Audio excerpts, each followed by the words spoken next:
So when we have a bunch of teaching and preaching that is about self, then we have a bunch of relationships that are about self. Megan Ashley, did you just say what you said when you said what you said and how you said it?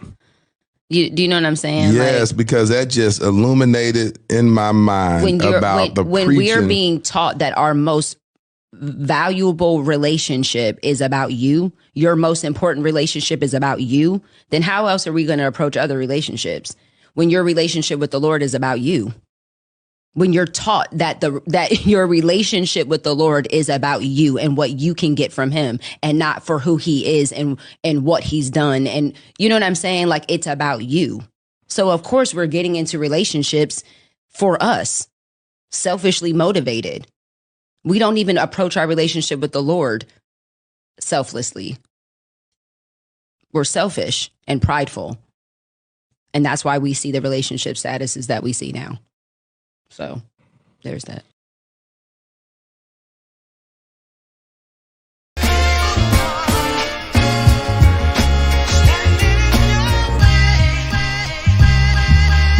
Now I will never be your hater, I'm your biggest fan. I hope it falls into place just how you planned it.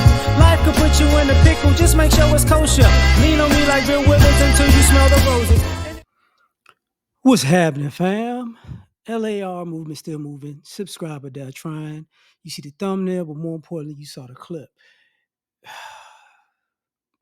She said something profound, man. And interestingly enough, sometimes we got to take inventory of ourselves because we approach God with entitlement and selfishness, and which spills into our relationships with people, that spills over to entitlement and selfishness.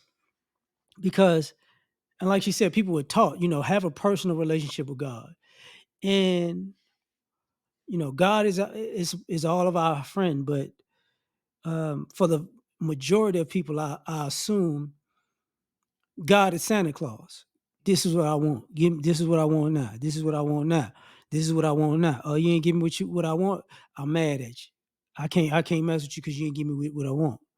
And not thinking in terms of, because we were taught that it's all personal, and God's gonna bless you and God's gonna do great things in your life and God's gonna do this and God's gonna do that. And we were taught by people that God is gonna do all these great things, but we weren't taught that you don't get to control a great thing. God is going to do something great in your life, but you don't get to control it and make it the great thing you want it to be. Because what happens is we want something, we ask God for something, and then when we don't get it, we ignore all the great things God's done for us along the way. And then that spills into relationships, which means some people say they want to, they just want to have somebody to work with them and cooperate with them and be a team. But what a lot of people don't say is, we're a team, but I'm the diva superstar that wants the ball all the time. And if you don't give me the ball all the time, we're going to have a problem because it's all about me. If you're in a relationship with me, you got to know it's all about me.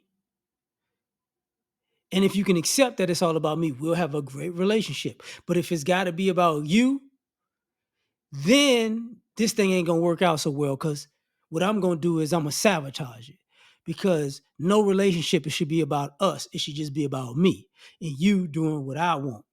So people forget that at the end of the day, it ain't about you all the time.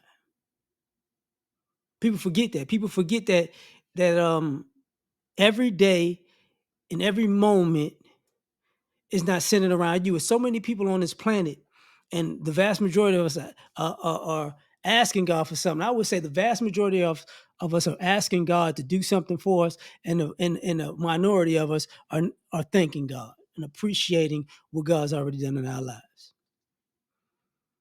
And a lot of us don't have nothing to complain about at all, because what we're trying to compare ourselves to is people who are uber rich. How come you can't make me like Jim? But overlooking all the people that you're in a better situation than. You know, sometimes we got to get knocked down a peg or two just to look up and appreciate where we're at. Like, man, it could have been worse. I was at this level. Now I'm at this level. And now I realize I wasn't doing so bad where I was at. I was being ungrateful, which, like I said before, spills into the relationships, because we do that with our relationships. And I say it this way: the better the person, the more drama you're gonna give them. Because I'm just accustomed to them doing this and doing that, and and holding it down this way and making things easier for me. And when somebody is down for you like that, what people have done is they start getting arrogant. Like, this is who I am. This is what I deserve. This is how it's supposed to be for me. And ultimately run that very person off that's doing all this heavy lifting. And then when that person's gone, it's a culture shock to go, what, people not going to treat me like this? But I'm special. I'm different. The last person I was with did X, Y, and Z. But you never asked the question. Since it was all about you, what did you do for them? See, we hold people to the standard of, unless you help me from point A to point B, and I'm better off now than when I first met you. Unless you got me from here to there, you ain't nothing.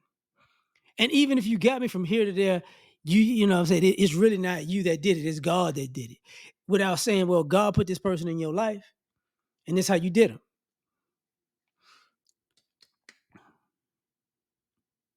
It's hard to be the person that's constantly there for people and nobody's there for you.